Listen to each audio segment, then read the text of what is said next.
I've always been invisible. Or at least that's how it felt at Westwood High. A ghost drifting through crowded hallways, spoken to only when someone needed a cheap laugh at my expense. The only exception was Matty, my one and only friend, though even he couldn't stop the relentless bullying. It was always the same. The worst of them was Jake, the star football player. A walking cliché of cruelty, Jake made sure every day was a fresh hell for me. He'd shove me into lockers, knock books from my hands, and humiliate me in front of others just for fun. Teachers turned a blind eye. No one cared. I was alone in my suffering. That changed the day I found the antique shop. It wasn't there before. At least I had never noticed it. The sign above the door was faded, its letters curling with age. Inside, the air was thick with dust and the scent of something rotten, like damp wood left too long in the dark. The shopkeeper was unsettling. Dressed in tattered black, he had a musty stench that clung to the air around him. His smile was too wide, his eyes too sharp. When I wandered in, the man spoke, as if he had been expecting me. "You look troubled, boy," he murmured, his voice like dry leaves scraping pavement. "Bullied, beaten down, forgotten." I stiffened, but said nothing. The man reached beneath the counter and pulled out a small, ornate box. Dark wood, strange carvings, and an unsettling weight to it. "This," he continued, sliding the box toward me, "grants wishes." I snorted. Yeah, right. The shopkeeper's grin never wavered. "Take it, no charge."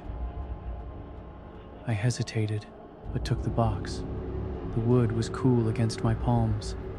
When I looked up again, the man was staring, his grin wider than before. That night, in my room, I turned the box over in my hands. Was this some kind of joke? There was no lock, no seam, just an unmarked lid. My stomach twisted as I thought about the man's words. What if... number? It was stupid. Superstition and nonsense. But still, I felt something. Something shifting just beneath the surface of my thoughts. Finally, I took a breath and opened the box. It was empty. I scowled. Figures. I tossed it onto my desk, turned off my light, and went to sleep. The next morning was the same as every other. I was running late.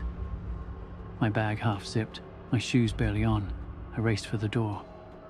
I wish I made it on time, I muttered under my breath.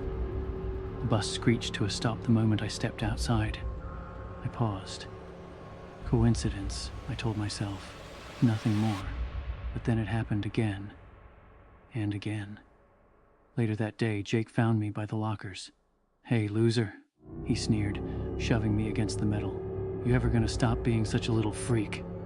I clenched my fists. My face burned with humiliation, rage simmering beneath my skin.